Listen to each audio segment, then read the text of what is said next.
Hello, and thank you for joining me today. Well, this is the Monday, December the 11th edition of our video devotionals. We appreciate you being with us today and hope your Monday's going well. We call this Marvelous Monday, and we just try to have the right mindset for a Monday, and hopefully we can make it a great week as well.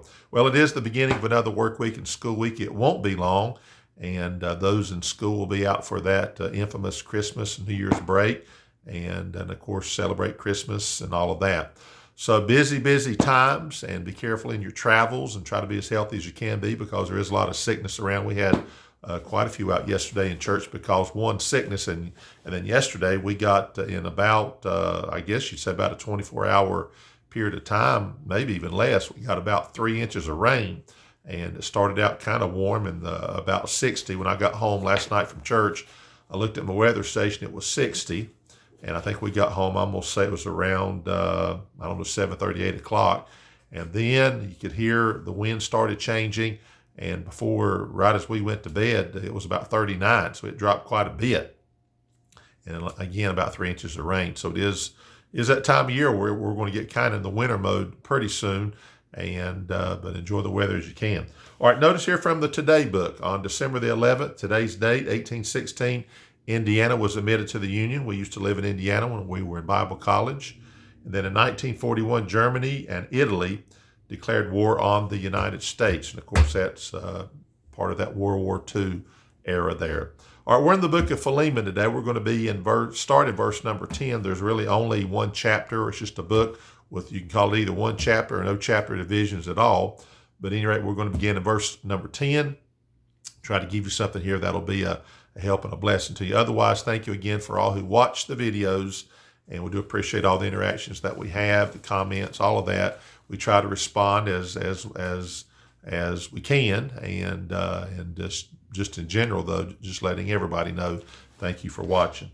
All right, so Philemon's an interesting book. I'm going to start verse 10, try to explain from that point what we're talking about.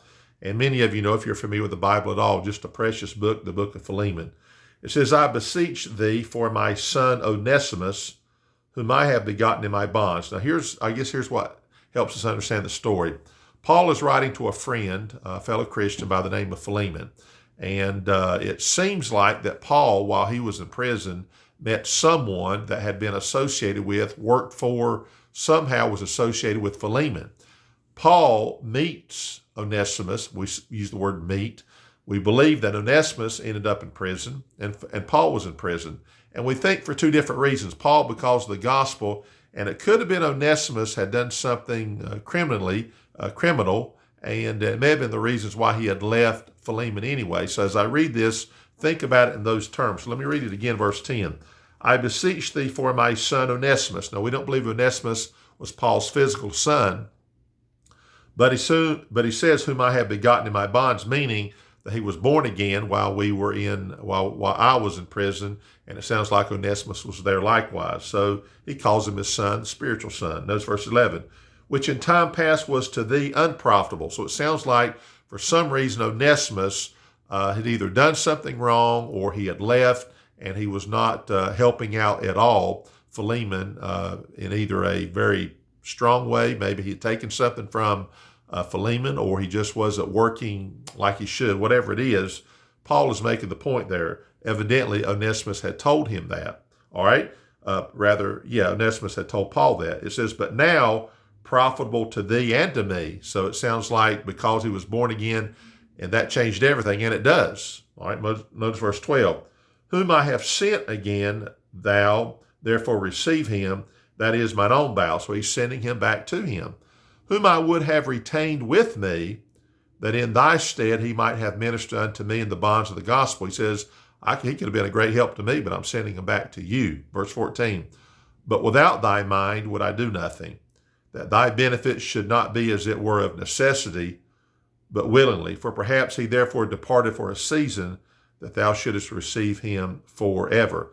Not now as a servant, but above a servant, a brother, beloved, especially to me, but how much more unto thee, both in the flesh and in the Lord. So he's saying he's coming back to you. He's saved now.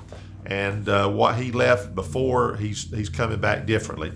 But here's something I wanted to point out here, and it's a precious story about someone being reclaimed, how salvation does change everything and can make you a brand new person, and where you were not good for others or even to yourself, you can be now.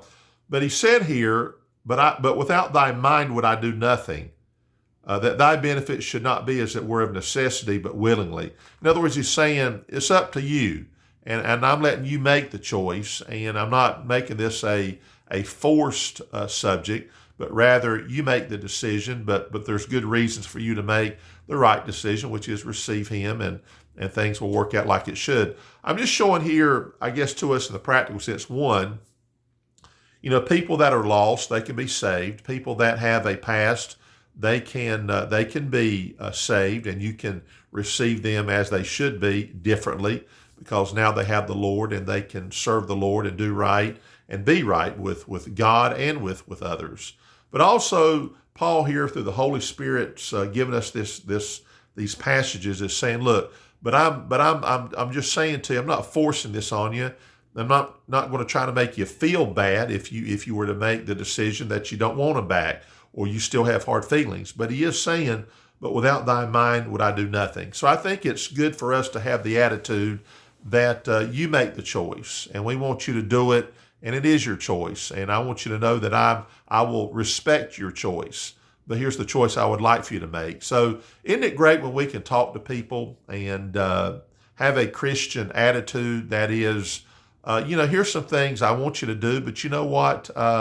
It is your choice, and I'm going to respect that, whatever it is. It's just kind of honoring people, and that's what we should do.